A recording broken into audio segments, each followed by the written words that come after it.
Thank you for joining us on the Post Route. Here is your host, W. Earl Kitchings.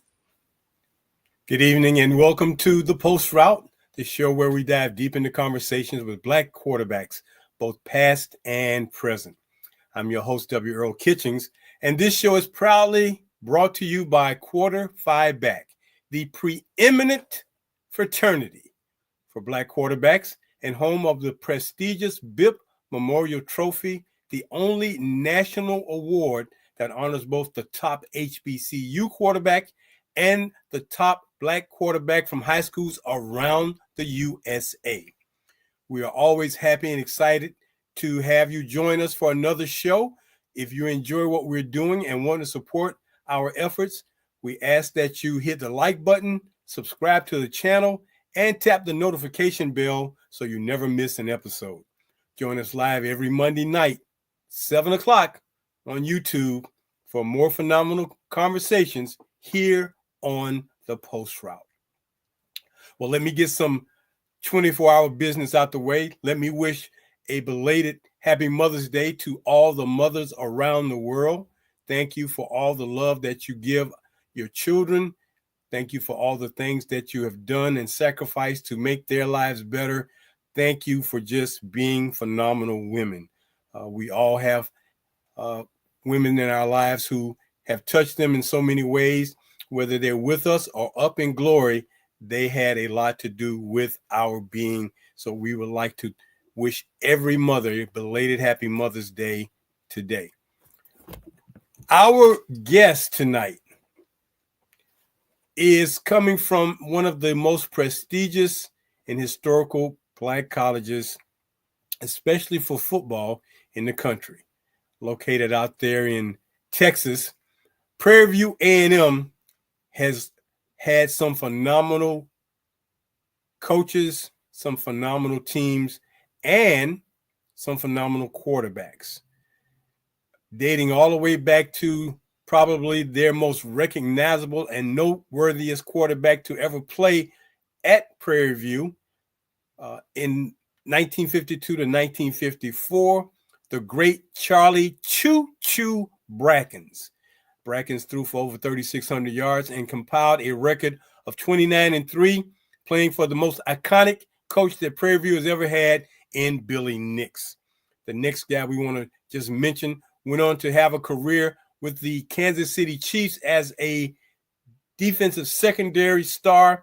Jim Kearney played at Prairie View between 61 and 64, compiled 3,600 yards in passing, 18 touchdowns. He compiled a record of 38-1, led the Panthers to national championship.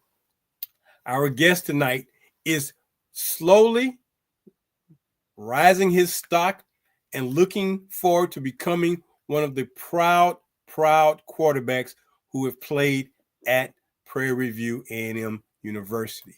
This gentleman hails from Missouri City, Texas, by way of Stanford High School out there in Missouri City, Texas. And you know that's a fantastic program out there when they can produce young men like we're having on tonight. He transferred from Kilgore College. Last year, he passed for 925 yards and 4 touchdowns in only 8 games. But right now, he's being penciled in as the starting quarterback for the Panthers in 2025. Please welcome my guest tonight, Mr. Cameron Peters. Cam, welcome to the Post Route.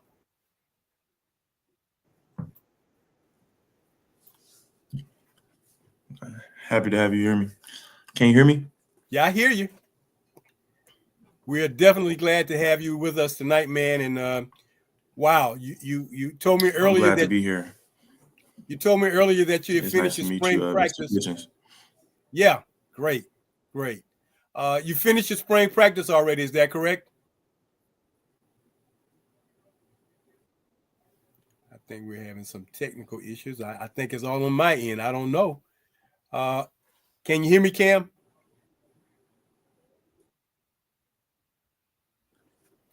Or am I kind of going in and out? Yeah, I didn't hear you cut. Okay. Yes, I can hear you. Okay. You finished spring practice for 2025. How did that go for you?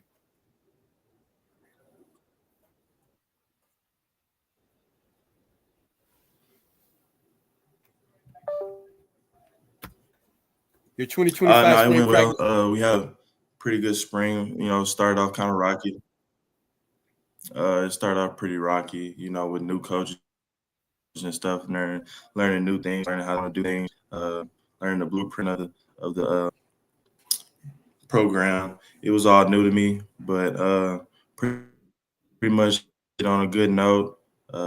Finished pretty well. So yeah, just excited for this fall coming up. Well, you guys have got a new coach who's coming over from Valdosta State. I'm sure he's looking forward to doing a phenomenal job with you guys. How has that transition been for him, yourself, and the team thus far?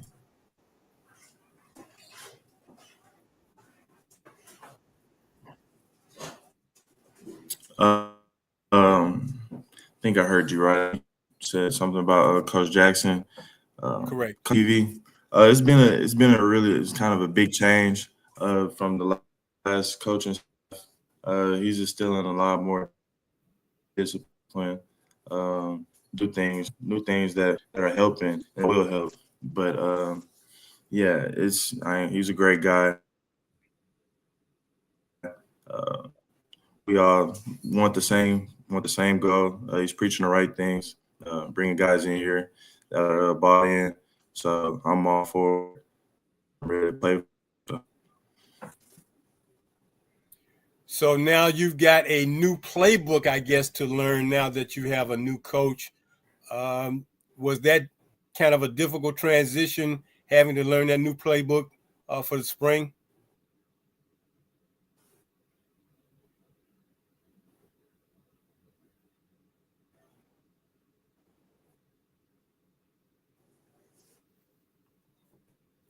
And I do apologize that we're having these technical issues tonight, but you know how they say technical issues, things will happen. So, Cam, with the new playbook installed for Coach Jackson, is that being something kind of uh, difficult for you, or it has been kind of easy for you?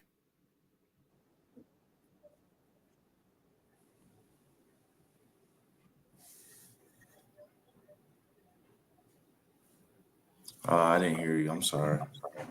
So you got a new I think it's playbook. starting. It's just starting to come back a little bit. Yeah, so you got a new playbook with the new coach. So how's that working out so far? Yes. With new coach, Coach Buckner, new OC. It's a little different, but it's definitely what I'm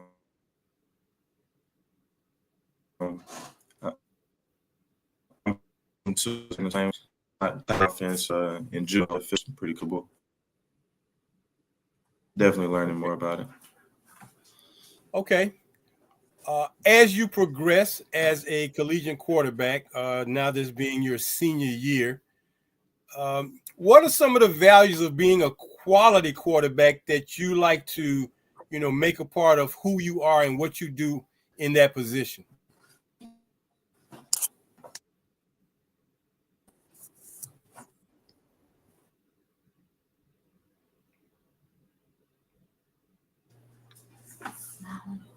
Um, what are some of the values?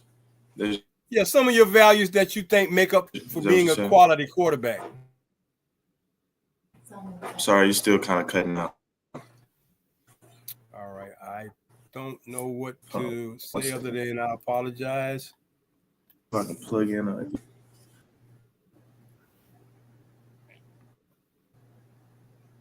Definitely what you have head up. So basically, mental, what you can take into a game. What type of decisions you're making with really firm. Because there are a lot of talented quarterbacks that are physically, built for it. It's what's up top and leadership. I feel like that separates a lot of guys, good from the great, and I really think it's head up what makes a good quarterback. So as you look at working on those tangible things, um, being that you have new coaches, are Let's see they if we can. giving you some additional things to help make you a better quarterback at this point?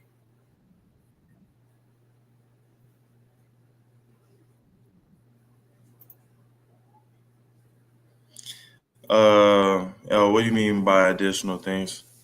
Well, I Like, mean, if they are, I'm for instance, sorry, if they're it is teaching you, cutting out pretty bad. no, I'm just saying if they're teaching you some things that maybe new to you or maybe different for you, or some things that you feel are going to be of more help to you. Uh, I'm just asking if those things are kind of being given to you to help you become a more successful quarterback.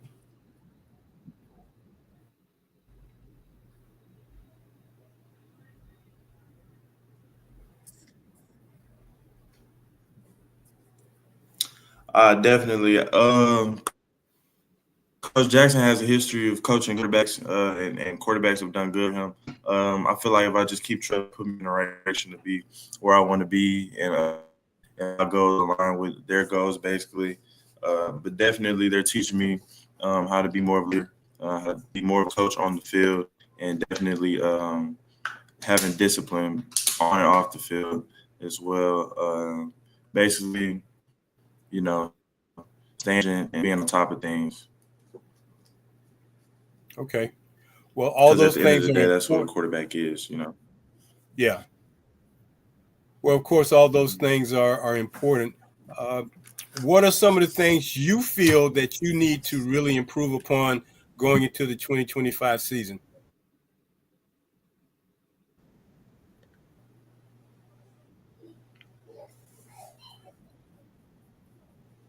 I say preparing my body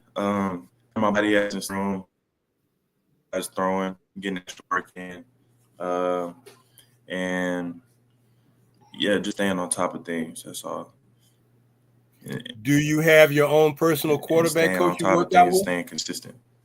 Okay. Do you have your own quarterback coach you work out with on your own, or do you have somebody like that in your camp?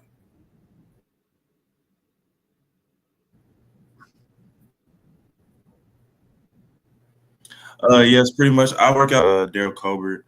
I Okay. worked out his son. His dad is actually a coach for PV, and I worked with his son as well. Um, Kerry Dixon, former HBCU quarterback, Okay. and Patrick Carter. Pretty much, he played quarterback for Louisville way back in the day. So a couple guys that I can definitely say I get some work in with, and that helped me for this season. So. Okay. Now you mentioned making or working more physically on your body.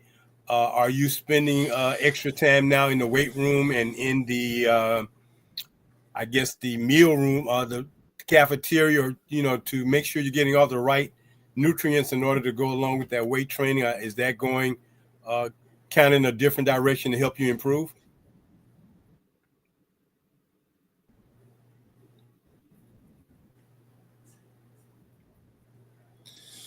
Yes, definitely.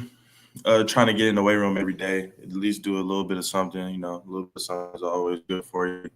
Uh, and definitely, I need to be eating more. That goes hand in hand. So, if I just stay on top of those things, Okay. I'll be ready for the next So what season. what what is your weight right now?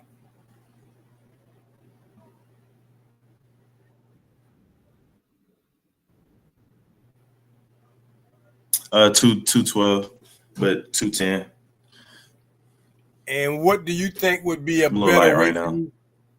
And yeah, and what would you think would be a better weight for you to come into the season at maybe 215, 220?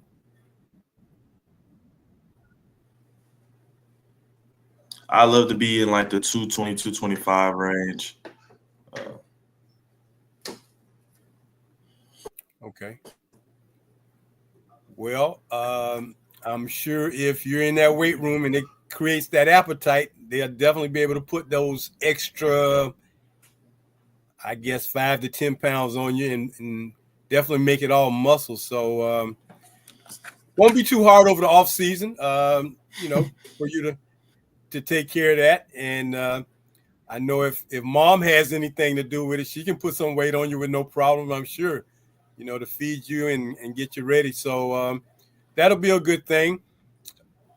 So since you've been playing college football, and what has been one or two of Mhm. your aha moments during your college career that kind of really opened your head up, or just really showed you just how good you could be playing quarterback? What have been some of those aha moments?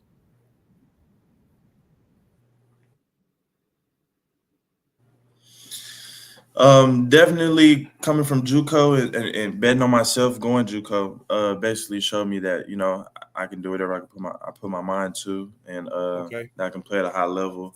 Definitely last year there was some bright spots. We weren't winning every game, but there was definitely some bright spots Mm. that really showed pretty much my potential and flashes of good stuff. Right now I'm just working on being more consistent. So, but I definitely say probably Northwestern game is when pretty much clicked that I can play at a high level. So um, yeah, and we also played Michigan State. Uh,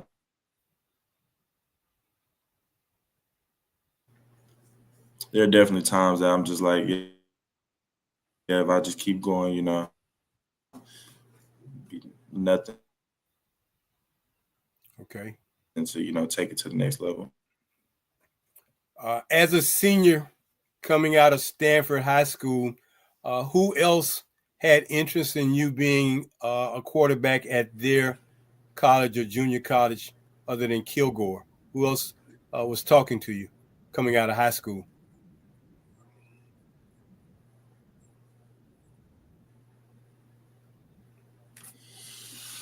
Well, I did start out my career at UTSA for 2.5 years. Okay. So I'd say they were really the first ones that really took a chance on me. Yeah, when I was there for 2 years, stay, learn from good quarterbacks, good veteran quarterbacks. Then pretty much leaving. There's some other guys, but it was really just Kilgore that had my eye. Head coach Willie Gooden, uh, great guy. Felt like we had the same vision for myself and for the team, so it just felt right. Go JUCO and bet on myself. I don't know. I'm gonna try moving real quick. Would you say that you've noticed a difference in the style of ball between UTSA, Kilgore, and Prairie View? Have you seen, a big style difference, or are they pretty comparable? What kind of things have you noticed about those different programs?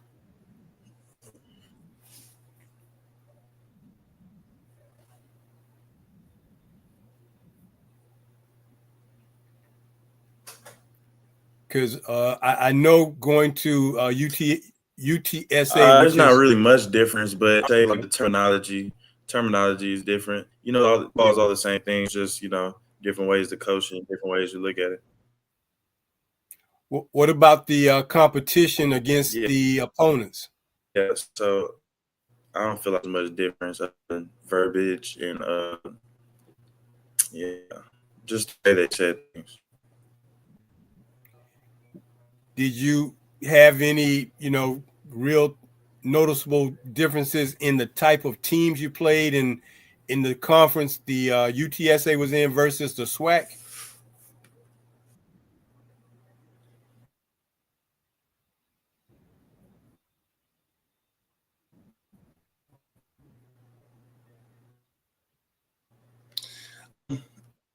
I say I don't really O lineman a little bigger, D lineman a little bigger. Okay. But pretty much speed wise, the same game speed. I only play a little bit at UTSA, so uh, I still wouldn't say as much of a difference. But Okay. yeah. So making that transition from Kilgore to Prairie I'm not sure if View. I'm answering questions because there is a delay. So Well, sorry I understand about that, that. and again, We apologize for whatever the technical issue is. I mean, there are gremlins in these technical things sometimes that we just don't know what they are. They just happen. But your transition, how has that been for you? I mean, with your teammates now, you got this is your third team, new teammates. How are they accepting you? How are you, collaborating with them, meshing with them? How's that been so far?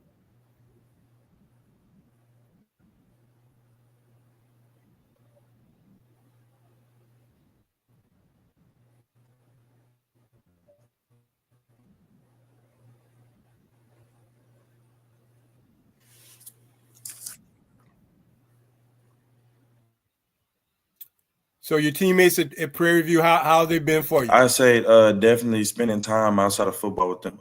That really is a big one. Because last year, we did a lot of community service, so it forced us to spend time with each other and getting out the right reasons.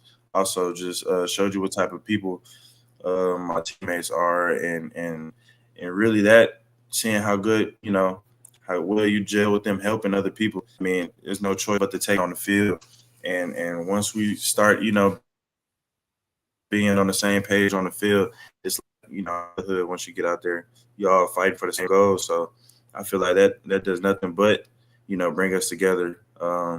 Definitely practicing, especially how hard we practice.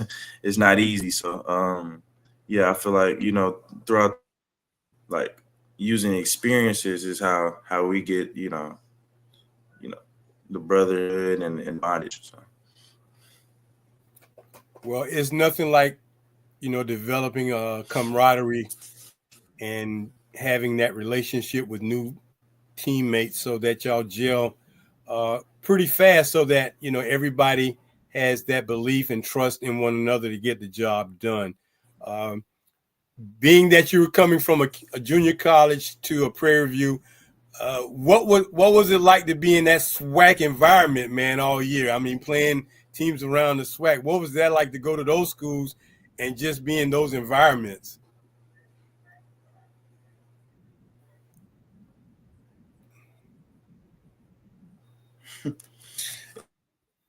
It's definitely different. You feel a little different playing in the swag. It's not the same as Conference USA and things like that.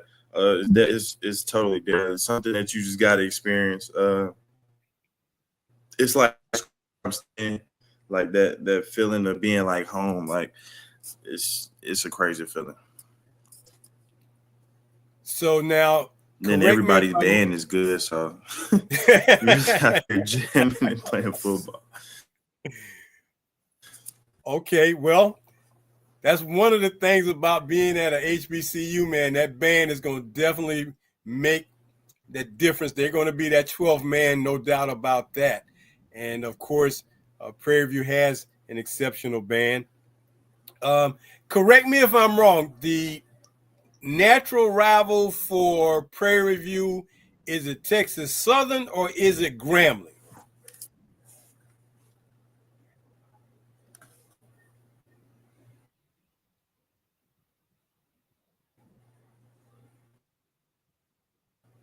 Yeah, I'm sorry, I didn't hear you. No, Could I you was repeat just that? asking the rivalry for Prairie View. Is it Texas Southern is the primary rival or is it Grambling?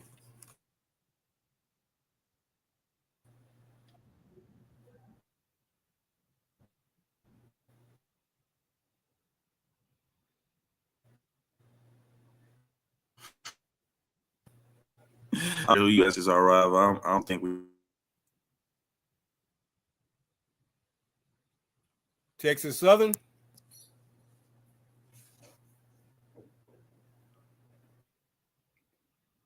Because I know that you guys play in the State Fair Classic, if I'm not mistaken, against Grambling, but that's got to be a huge game for you guys.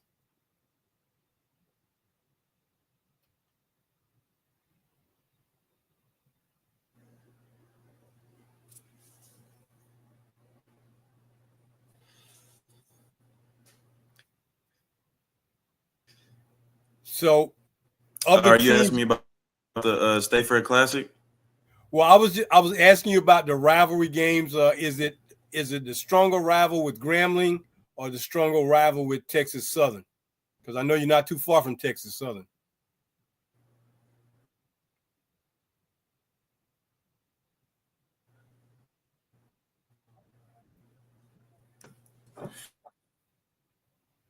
I'm not sure what's going on right now.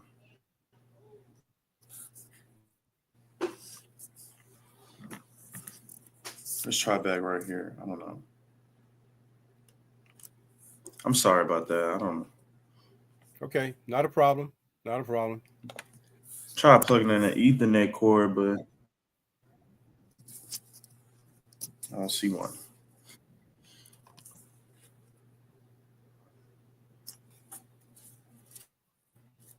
All right, would you ask me that question again, please? Sure, not a problem. My question was, what's the bigger rivalry? Is it Who's our Grambling? rival between Texas Southern and Grambling? Yeah, yeah. Um, I said I really wouldn't say there's a rivalry between those. Definitely some great games, but I feel like we pretty much don't care. We don't really care for a rival. Uh, so whoever you want to put in that box. Okay, that's kind of different of an answer because I know most HBCUs they have at least one, maybe two rivals. It's like Southern and Grambling, or Jackson State and Alcorn, or I know Florida A&M. I mean, when you have the big classic games, I mean, those are considered like rival games. So I was just curious because last year would have been your first time experiencing one of those games as a player. So I was just curious as to your thoughts about what those games were like for you.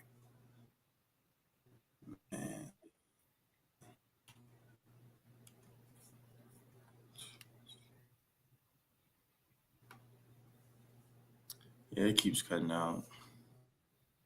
Okay. I certainly apologize because I know it can be kind of frustrating when you're trying to have a conversation and it keeps going in and out. Yeah. So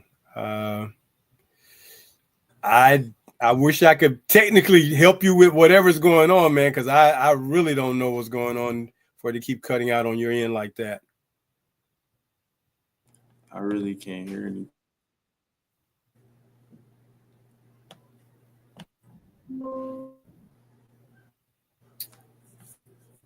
Okay. I tell you what, let's take a time out and give me 2 minutes and we'll come back to you in about 2 minutes and we'll see if we can get the bugs worked out. All right.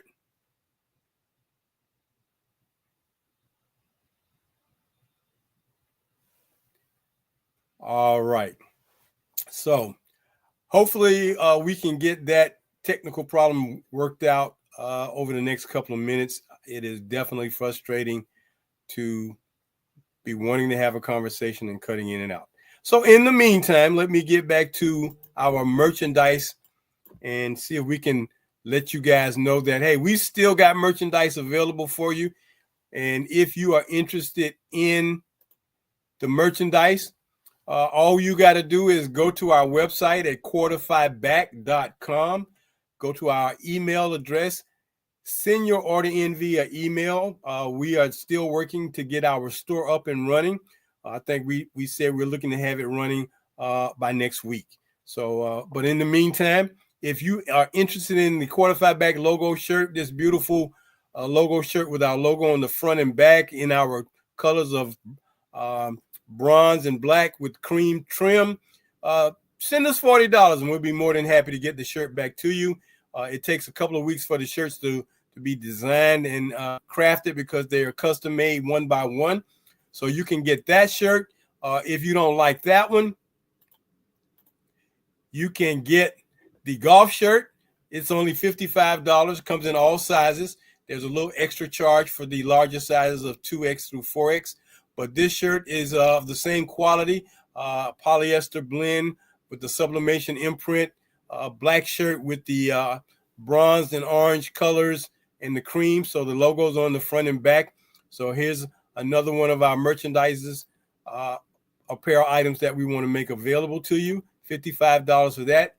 If you are interested in the golf shirt, the cotton logo t-shirt, that's only a $25 value, and you can send everything in via our email address, and we'll contact you right back and make sure your order gets placed. $25 for the cotton shirt with the full logo on the front. We accept Zelle at 904-994-2189 or Cash App at $Q5BAG44. And then, of course, if you want to go all out, then you can get the warm-up with the logos on the pant leg and the left front chest of the warm-ups. High quality nylon polyester blend warm-ups, very well produced, very good in cool weather. And again, you can see on the screen the sizes of small, extra large at $89.99, 2X to 4X at $109.99. So those are our merchandise items. And of course, if you have not gotten your copy of my book, The Forgotten QBs, the little known history, information, and statistics about Black quarterbacks who played the game of American college football, again, you can just write us and let us know how you want to get your book, a $35 value, and that book will do well for providing you with information, historical data. It's full of things that if you don't know about some of these Black quarterbacks, now's the time to find out about them. Keep up with us as we go through our efforts to make you more aware of them. And then finally, if you would like to just support our efforts by becoming a member of Quarterfied Back, our teammate membership is $44. That'll give you a lifetime membership to get you a t-shirt and your sticker and your certificate, $44, and we'll get that right out to you as soon as we receive your order. And we appreciate any support you would like to provide us. If you don't want to purchase anything and just want to make a donation, send it to us via, again, Zelle or Cash App, and we'll be more than happy to accept that order. So we are proud to let you know that we are also on podcast every Sunday at 1 o'clock. The Forgotten Quarterbacks, my podcast, historical information about Black quarterbacks that kind of parallels what we do when we talk to them live. So if you want to know more information about the Black quarterbacks who've played this game, tune in on Sundays at 1 o'clock to our podcast, The Forgotten Quarterbacks, and learn more. And again, the Forgotten Quarterbacks podcast, the Forgotten QBs book, the Post Route Show, all are connected into making you more familiar with the history and legacies of Black quarterbacks, because we don't want them to ever die, and that's what we do. Check out our podcast on Spotify and Buzzsprout on Sundays at 1 o'clock, and we'd be appreciative for anything you can do to help us out. We're going to get back to my guest tonight, Mr. Cam Peters, quarterback at Prairie View A&M University. Cam, are you back with us now? Yes, I should be. Okay, great. All right.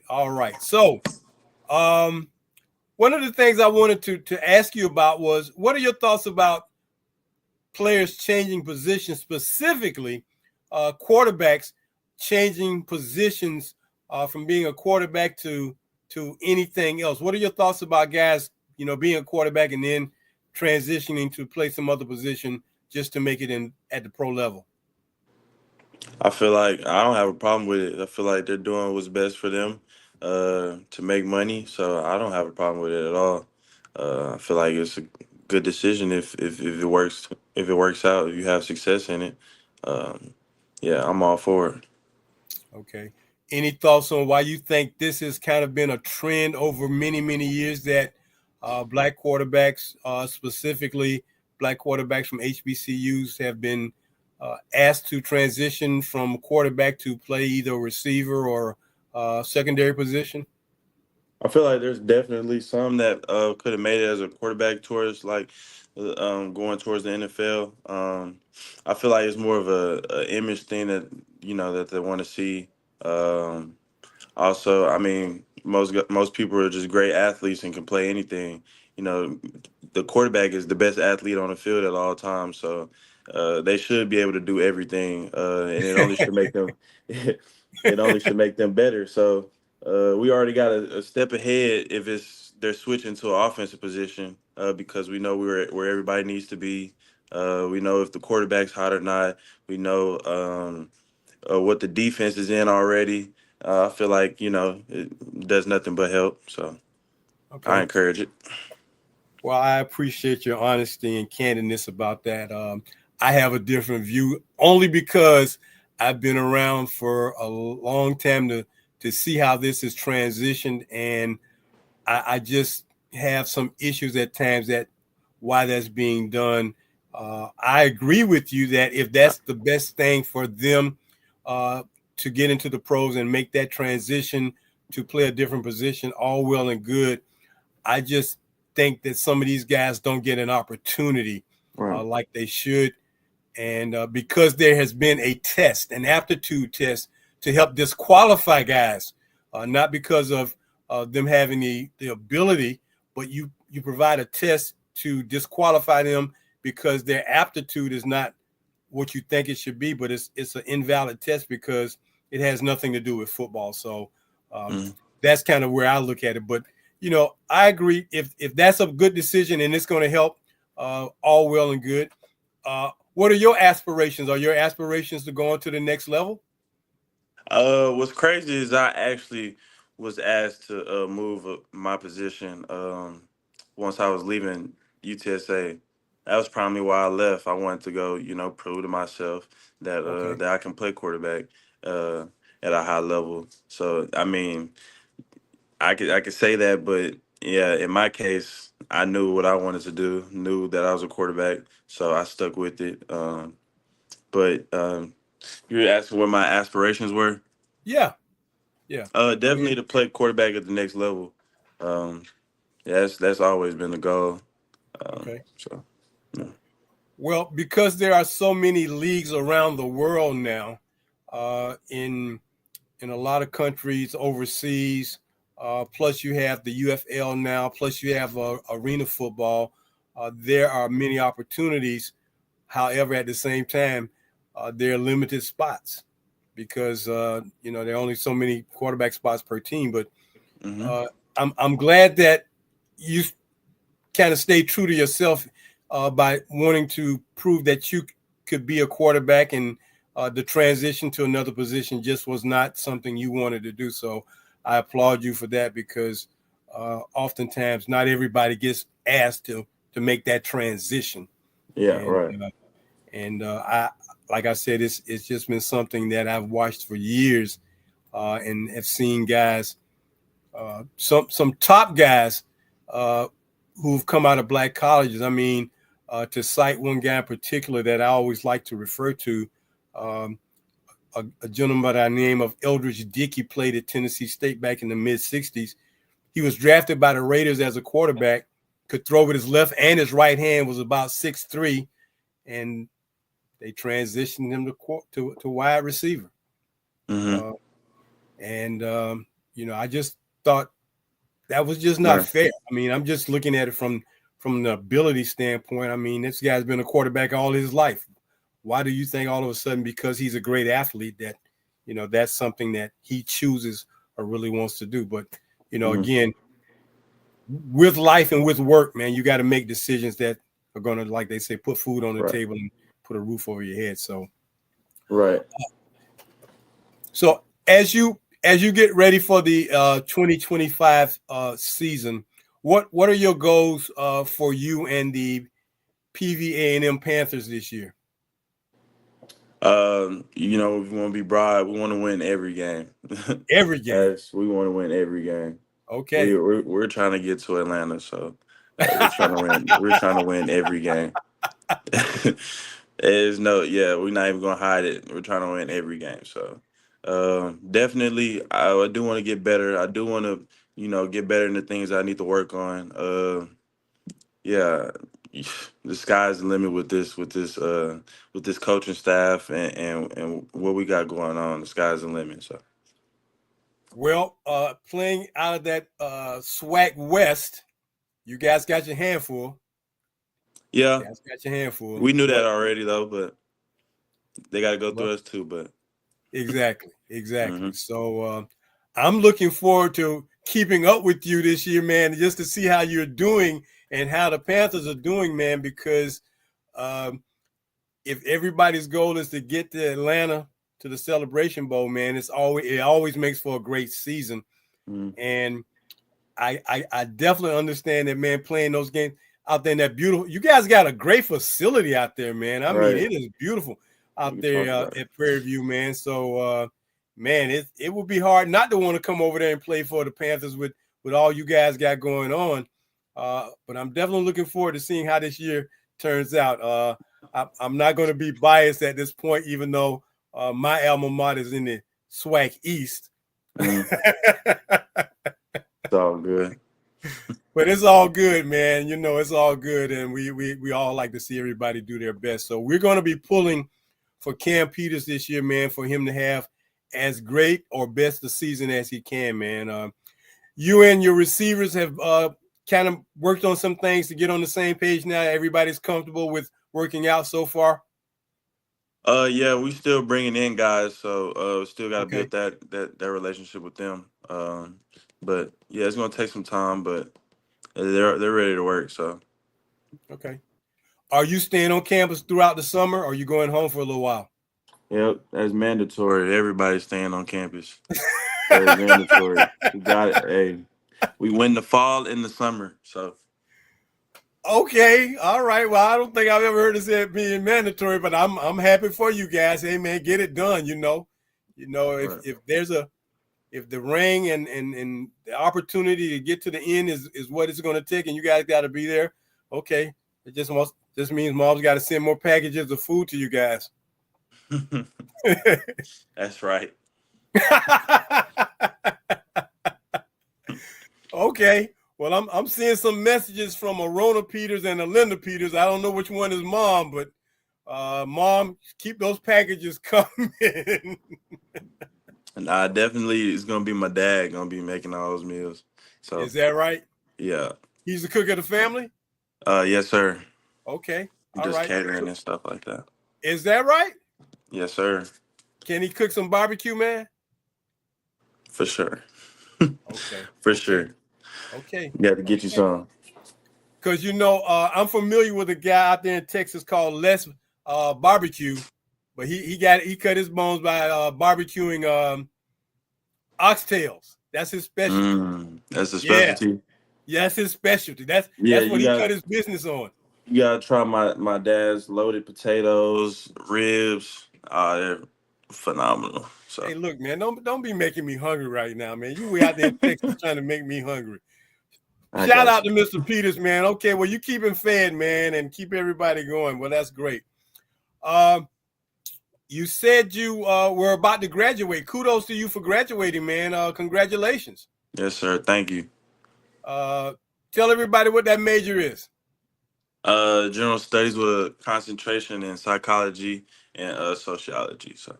Okay. Yes, sir. And we briefly talked about your aspirations for going into psychology beyond your time in school. So I was just wanting to make sure that I shared with you that I have a son that just recently got his doctorate in sports psychology. So that if that's something that you really want to pursue, again, I'll just make note that you're definitely going to have to get that PhD, man, in order to make that Dr. Peters thing come across well, man, because it definitely sets a tone. So if that's what you want to do, just know that it's probably a 5, maybe 6 year challenge to get your master's and your doctorate. But if it's worth it to you, then go for it, man. That's all I can tell you. Just go for it. Put in the work and make it happen. Thank you. Yes, indeed. So graduation already happened or is coming up? Coming up. This weekend, This 17th. weekend. Yes, sir. Oh man, what a great Mother's Day gift. Yeah, they probably would think so. Hey, I mean, a week later, but I mean, still. Yeah. So I'm sure the Peters clan is going to be over there in at Prairie View this upcoming weekend, man. And yeah, you know, so yeah, Dad, bring the goods when you come now, Mr. Peters. Bring the goods, because I know, you know, especially if he got teammates looking for the goods to come, man. Because I know how that food gets around, man. Man, tell your daddy to do this, or tell your mama to bring that. I know how that. Right. I know how that goes. Right. I know how that goes. Do you do any community work out there since you've been there, Karen? Have you done any community work? Is that something you guys have to do, or something you thought about doing? Yes, sir. We definitely go to, like, different elementary schools, read to the kids, basically playing with the kids. Okay, During Easter time, we did, Easter egg hunts. We do like cleanups for PV, different stuff that we did. There's a lot of different. It was a lot of different events that we've had a okay, hand in or helped you know do community service. So um, I definitely want to do more out here in Houston as well, because that gets people in the stands. How are they sure. gonna support you? You don't support them, kind of thing. So yeah, but yeah. Were you signing a lot of autographs at the elementary school, man? Kids asking for your autograph? Nah, They weren't. no sir. Y'all don't go there in y'all football jerseys or anything like that, man. The kids get all excited, man. Give me your autograph. None of that. Yeah, yeah. I don't think they know yet what Hey, what the hey, autograph man. would do for them, but definitely the kids were ecstatic. So Well, I tell you what, man. You go by that school and you drop off some free tickets to them to come to one of your games and create right, your own fan base. I guarantee you, they'll love you forever because they're right. like, uh. So you wear number 3 or number 2? Hey. Oh, we'll see. We still have we earn numbers. I'm sorry. Hold on, my dog's playing. Come here. Uh, I do wanna kind of change my number up, but it'll be a surprise if anything. So it'll be a surprise. Number 12? Hey, that's a great number. That's a great number. That's a great number. Ah, We'll definitely see. So we have to earn single digits. So uh, okay. I do want a single digit number. So it'll All be right. somewhere around there. Okay. All right. But not number 12, though. Okay.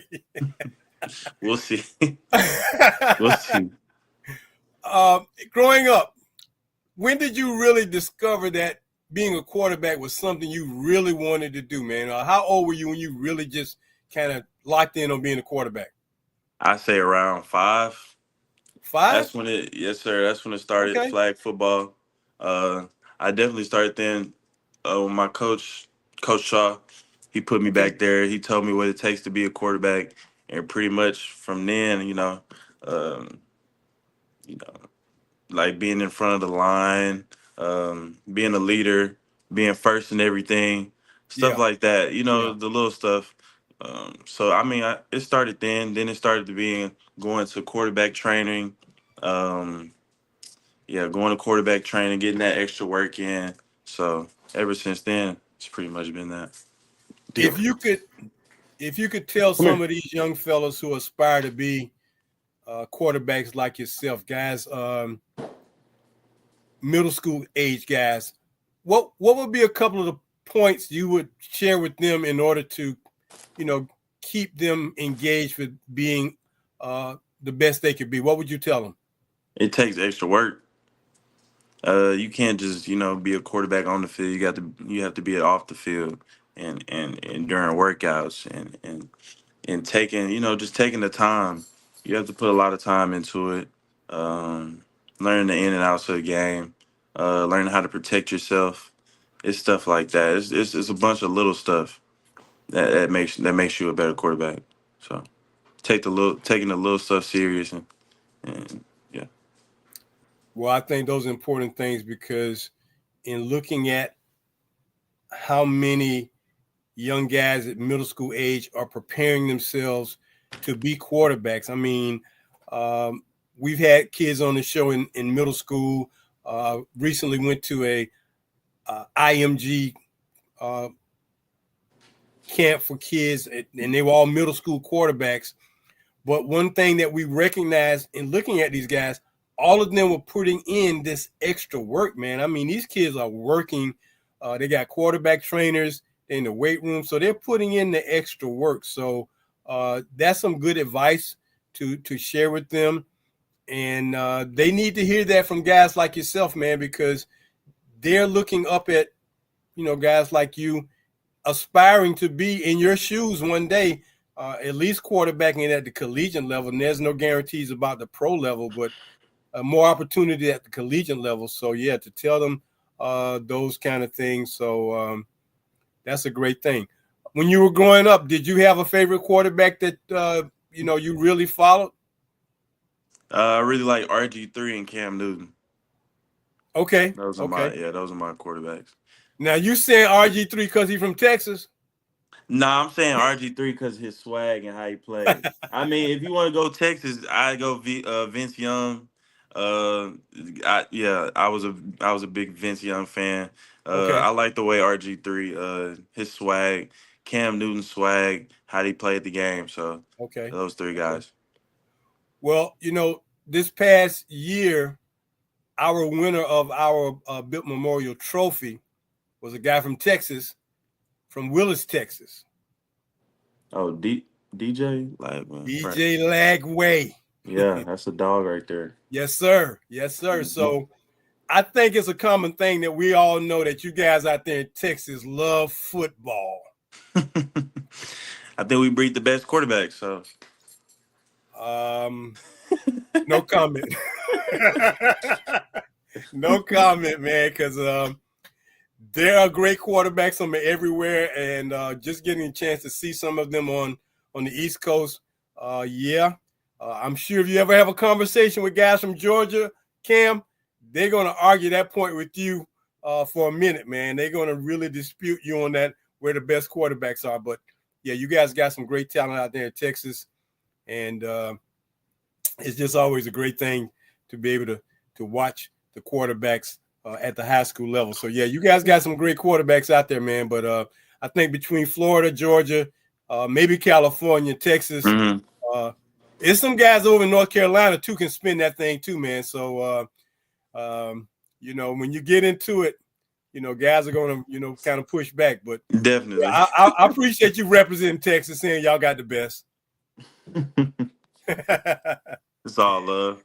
It's nothing but love, man. And the beautiful thing about what we do, man, is we love all you guys because y'all got one common thing, man. You're all black quarterbacks, and that's something that we pride ourselves on here at Quarter Five Back in the Post Route, because it's just something we felt needed to happen.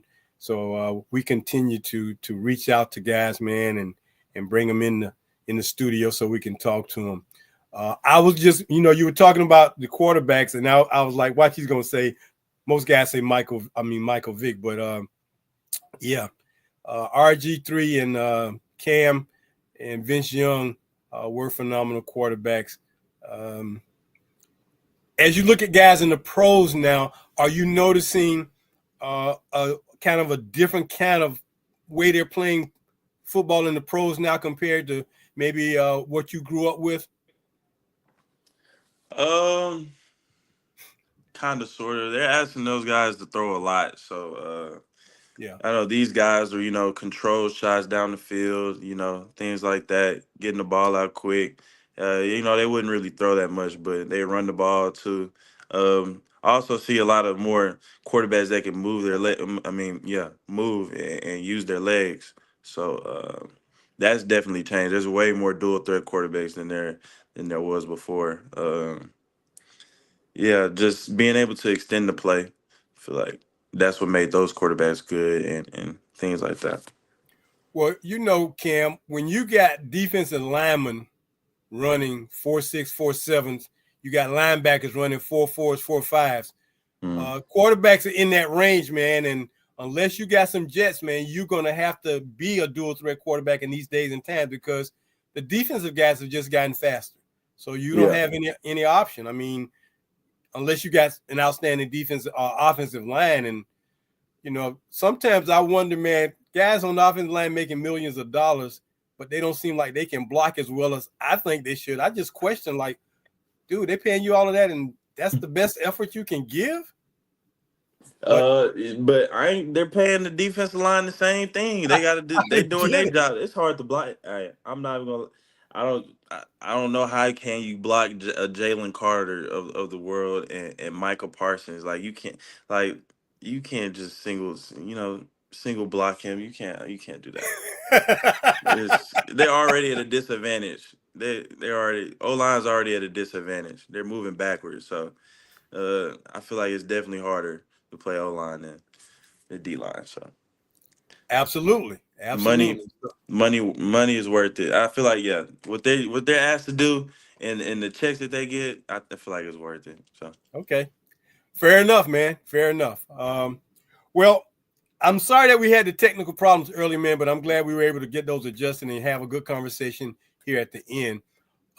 This is probably my second most favorite part of our broadcast and our podcast, because now I get a chance to say some prolific words to you as we get ready to close out the show. And by you being a guest on our show tonight, Cameron Peters, we would like to welcome you to the brotherhood known as Quarter-Five Back Fraternity, man, because you are now a lifetime member in our fraternity of brothers of black quarterbacks, man. Congratulations. Thank you so much. This is something that we are very honored to be able to do, man. And what we will do, we will be sending you your lifetime membership certificate, your letter to acknowledge that. And we are currently in the process of coming up with one piece of merchandise that we will give to all the fraternity brothers to wear. And we'll probably have those ready for guys before we get to the start of the football season in 2025. But we're going to provide you with a customized lapel pin for being a member of Quarter-Five Back. So whenever you wear it, somebody's going to say, man, what is Quarter-Five? What is Q5B? Or what is? And you just tell them, yep, I'm in the fraternity, man. So we're excited about that. And we're looking to get that order placed within the next couple of weeks so that we can get everybody their lapel pin to wear, man. But we're excited to have you as part. Thank you so very much to agreeing and wanting to be on the show. Our social media director, Mr. CD Lazier, was very excited about getting you on, man, and I was too. So again, thank you. Thank your parents. Thank your family, man, for all the work they've done to make you a fine young man. And may God continue to bless you and your career. And thank you for having me on here. Well, we're happy. So go ahead. Thank you for and giving me the opportunity to speak to you. It's all love. Okay. Do you guys come to Florida this year to play? No, we don't. Do we? No, we don't. We don't. Y'all don't play Florida A&M or Bethune-Cookman? No, sir. Okay. I think the furthest we do is Alabama this year. Okay. We don't really have that many road games or far away road games. Okay. I was going to say I will see you at the game, but since you're not coming this way, okay, I'll just root for you from a distance. So that's your official notification that you are now a member of Quarter-Five Back, the fraternity for black quarterbacks. Cam Peters, our guest tonight. Thank you again for being a part, man. God bless you. Continued success. Stay safe, stay healthy, and we'll be talking to you soon. All right. Thank you. All right. Well, that's going to do it for our show tonight. We'd like to thank Cam Peters and his family for coming on. Until next week, as we always say here at the Post Route, go deep and go for the bomb. Take care, everybody.